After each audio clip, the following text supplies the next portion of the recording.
lupa merekam dan nanti takutnya kan tidak bisa diakses. Tapi mudah-mudahan kami rekaman kami akan tampilkan di YouTube. Nanti adik-adik bisa tetap mengakses, mengulang lagi apa yang saya sampaikan. Oke, kita lanjut ya. Maaf. Jangan bergantung dengan kata kunci. Yang kedua yaitu dedimer jam'ah. Kata kunci yang lebih pada dua penyakit ini seperti gambaran owl eyes, fern sign ini adalah kata kunci yang ada pada beberapa penyakit, maka harus hati-hati. Ya, jangan sampai adik-adik hanya menghafal satu saja sehingga ketika keluar dan kebetulan di opsi ada 2-3 penyakit yang menggunakan kata kunci, adik-adik memilih yang adik ingat sehingga salah. Nah, ini kelemahannya. Nanti juga di next webinar saya akan membahas mana kata kunci tunggal, satu kata kunci hanya dimiliki oleh satu penyakit, mana yang kata kunci dimiliki oleh lebih dari satu penyakit. Nanti akan kita bahas lebih lanjut. Baik. Terakhir sama warningnya. Jangan mengubah-ubah jawaban. Oke, tadi sudah terang. Sekarang berikutnya adalah ada istilah tak kenal maka tak sayang. Ini penting. Nah, harus kenal sama siapa? Bukan kenal sama saya. Saya cuma memberikan bimbingan. Adik-adik harus kenal dengan yang namanya list penyakit SKDI. Kenapa harus kenal dengan list penyakit ini? Ya, karena soalnya harus dari sana. Ya. Soalnya tidak mungkin ada soal di luar list. Saya sudah jamin. Kenapa begitu saya bisa jamin? Saya tahu bahwa soalnya harus dari list SKDI. Kecuali soal-soal IKM, Metopen statistik. Nah, itu pun nanti ada listnya sendiri, masih ada di list SKDI, tapi dia bukan penyakit listnya. Tetap harus dari list itu. Jadi ingat, nggak perlu belajar penyakit aneh-aneh yang di luar SKDI. Ada satu tips dan trik mungkin dari bimbingan lain yang saya agak kritisi. Pertama, belajar dengan soal. Opsi penyakit yang ada di opsi dipelajari semua, nggak perlu. Kalau penyakitnya tidak ada di list, tak usah dipelajari. Itu akan membuang-buang energi adik-adik, dan itu tidak akan membuat, soalnya tidak akan pernah keluar. Dan itu akan membuat adik-adik jadi ragu. Karena memang banyak penyakit-penyakit yang mirip. Misal saya ambil contoh. Yang di SKDI ada massa di vagina, di posterior vagina. Berarti ada massa di vulva. Bartholinitis atau kista Bartholini. Jelas SKDI-nya. Ada satu lagi yang juga massa namanya tumor skene atau kista skene. Tapi kista skene itu tidak ada di SKDI. Tetapi kalau kamu salah baca, kamu bisa jawab itu. Dan tidak mungkin pernah ada jawaban itu. Di soal UKBPD. Tapi kalau di soal bimbingan lain, saya tidak bisa jamin. Mereka mungkin tidak mengerti dengan basic dari pembuatan soal UKBPD. Jadi, yang harus kamu perhatikanlah list. Kalau belum bisa kamu menghafalkan penyakitnya, mekanismenya, obatnya, listnya diperhatikan. Setiap hari dipelototin. Oh, penyakitnya begini-begini. Coba kita ambil contoh. Sistem saraf. Sistem saraf ada 72 penyakit. Adik-adik gampang tinggal ngambil dari internet aja ini. Download SKDI 2012. Ambil di bagian lampiran, sudah ada listnya. Jadi ini penyakit ini yang kan sudah sesuai dengan levelnya. Sudah ada. Ini tolong dipelajari dulu ini nama-namanya. Nah, yang saya katakan bahwa kami sudah membuatkan teori-teori terkait semua list ini di dalam buku yang tadi. Sudah ada teorinya. Nah, oke. Nah, ini 73 penyakit untuk sistem saraf dan 38 penyakit untuk muskuloskeletal. Ya, tidak ada di luar ini, tidak ada. Saya bisa jamin tidak ada soal di luar ini. Nah, oke. Selanjutnya, komposisi soal. Terakhir, mengenal komposisi soal. Kenapa? Ini strategi, adik-adik. Kalau kita mengenal komposisi soal, maka kita punya strategi menghadapinya. Kan kita tahu penyakitnya banyak banget. Kalau saya jumlahkan sekitar 800 penyakit ada. Nah, gimana caranya? Saya tipenya nggak kuat ngapal banyak, dok. Saya tipenya hafalannya tidak kuat. Maka kita harus punya strategi, yaitu mencari soal-soal mana yang mudah untuk dijawab dan komposisi soal di dalam ujian UKBD tinggi. Kita perhatikan, saya sudah punya list di sini. Coba perhatikan jumlah soal. Ini ada variasinya. Kita perhatikan. Maka kamu tidak boleh meninggalkan soal-soal dengan komposisi banyak ini. Nah, ini bahaya sekali kalau kamu sama sekali tidak tahu. Seperti misalnya sistem indera, mata, telinga. Ini soalnya mudah dijawab, tidak seperti soal penyakit dalam yang banyak sekali analogi-analogi, banyak sekali clinical reasoning. Dia tidak clinical reasoning, dia hafalan saja. Jadi boleh, ini dikuasai. Reproduksi juga sama, dia tidak terlalu clinical reasoning, harus dikuasai. Justru seperti hematologi, endokrin yang membutuhkan clinical reasoning yang tinggi dan satu penyakit itu bisa panjang sekali pembahasannya, variasi soal tinggi itu hanya sekitar 6 soal. Jadi ini bisa kita, ya mungkin prioritasnya paling terakhir. Tapi tidak boleh sama sekali tidak ya. Ingat, tidak boleh, oh saya mau belajarnya reproduksi saja. Saya mau belajarnya saraf, saya tidak boleh. Sisanya kamu nggak bisa jawab nanti. Kamu harus baca semua sebisa mungkin, tetap yakin untuk memasukkan ilmu menjadi memori jangka panjang. Insya Allah bisa. Yang terakhir ini banyak yang mengeluh, non-sistem. Nah, saya mudah-mudahan saya sangat yakin bahwa saya bisa memberikan pengetahuan tentang non-sistem ini dengan mudah untuk adik-adik dan bisa menjawab soal. Nah, berarti adanya harus ikut webinar untuk series non-sistem. Karena ini penting, karena ini nggak bisa dibaca begitu saja, ini terlalu luas lagi pembahasannya. Nggak ada buku-buku pasti yang untuk memenuhi itu. Jadi ada tip-triknya. Walaupun 18 soal, kalau bimbingan saya itu minimal 12 dapat itu. Insya Allah. Benar. Nah, makanya nanti insya Allah kami memberikan. Di buku juga sudah tersedia tentang teori-teori mengenai non-sistem. Oke, saya kira itu tip dan trik. Sekarang kita akan setengah jam cukup ya. Kita akan coba untuk masuk ke 100 pembahasan soal. Saya akan menyampaikan bagaimana cara menjawab soal yang benar.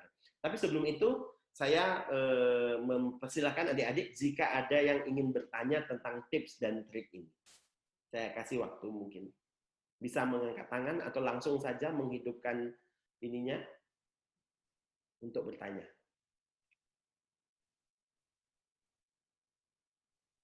Serta kita sudah 30 ya. Oke. Silakan, ada yang mau ditanyakan?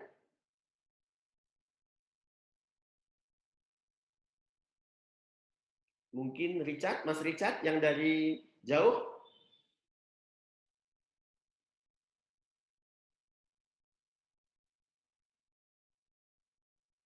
Oke, kalau tidak ada mungkin sangat jelas ya penjelasan saya, mudah-mudahan amin. Next kita akan membahas tentang penyakit yang coba saya buatkan. Ini penyakit-penyakit yang saya masukkan di pembahasan ini adalah penyakit-penyakit yang pernah, soal-soal yang pernah keluar ujian nasional.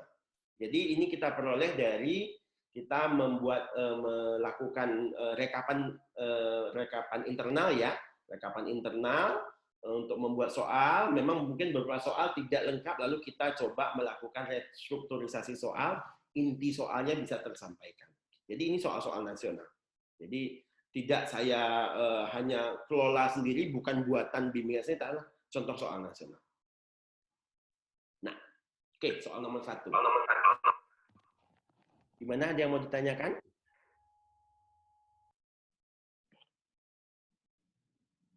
Nah, oke, kita lanjut ya.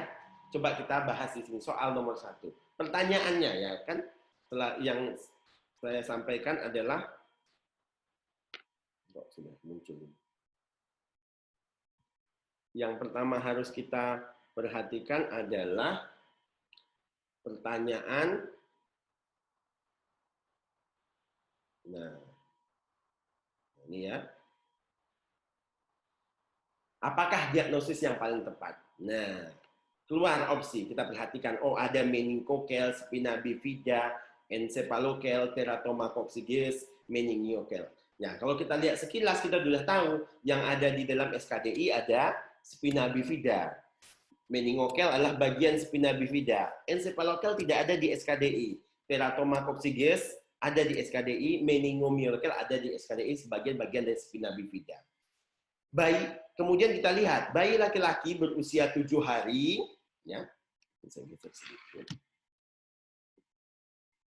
Dibawa ke dokter dengan keluhan benjolan di punggung sejak lahir. Nah, benjolan di punggung ini memang termasuk khas. Bayi benjolan di punggung satu-satunya adalah spina bifida kalau di SKDI.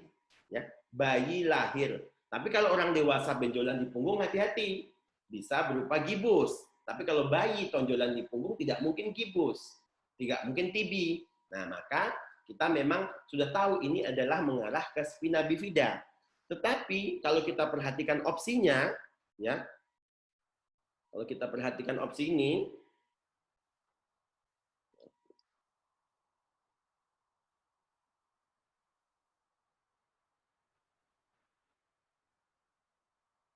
nah, kok saya masih agak ini ya.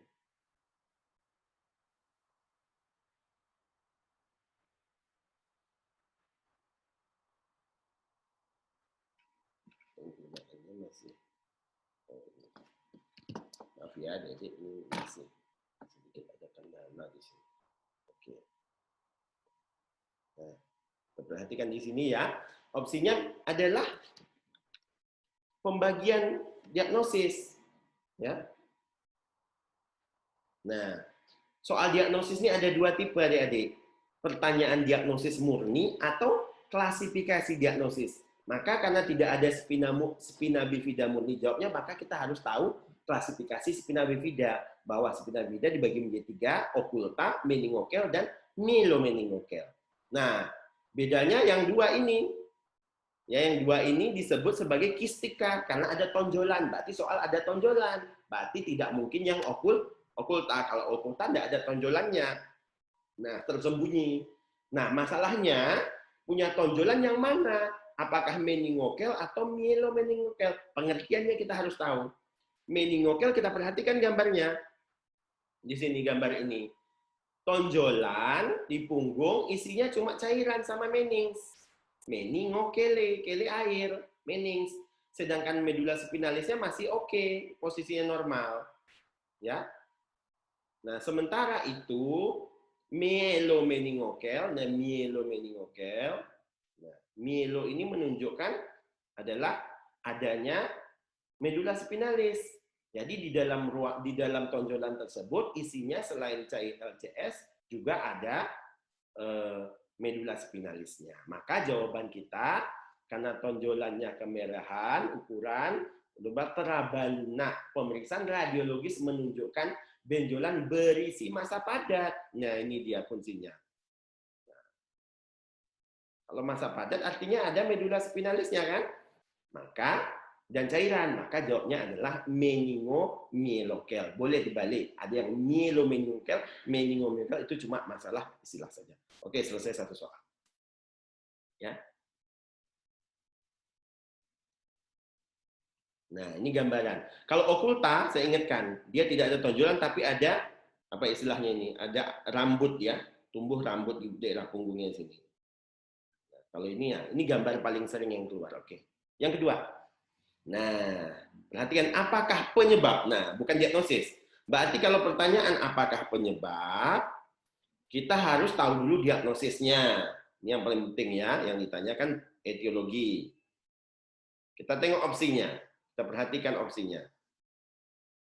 Nah, opsinya di sini adalah infeksi pada kehamilan. Nah, coba kita perhatikan soalnya.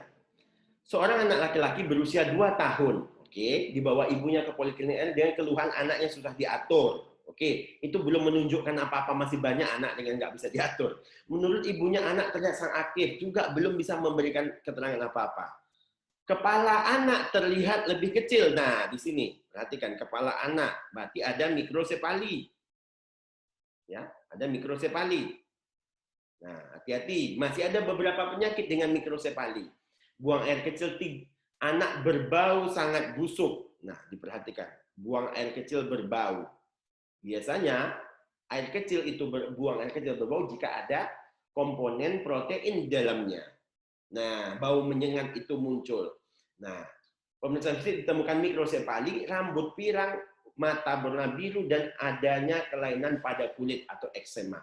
Nah, ini soal tidak pakai kata kunci. Ini adalah soal ya fenilketonuria tanpa kata kunci. Nah, urin berbau sangat busuk ini mungkin bisa memberikan informasi sedikit.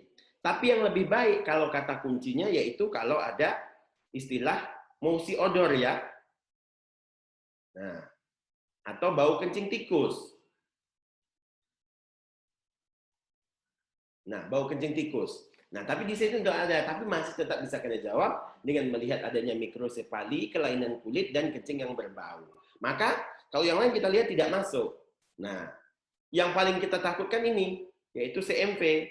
Nah, CMV juga adalah mikrosefali. Cuma dia tidak ada keterangan tambahan seperti kencing berbau busuk, gangguan kulit itu tidak ada. Sehingga kita memutuskan adalah akumulasi asam amino fenilalanin. Itu adalah penyebabnya fenilketonuria. Ini gambarnya. Fenilketonuria dekat sekali dia, mental retardation, hipopigmentasi, eksema, kelainan kulit. Kemudian kencingnya ini fenilketonurianya tinggi. Kalau fenilnya tinggi, baunya agak menyengat dan sebagainya. Penurunannya adalah bersifat herediter, adalah autosomal resesif ya.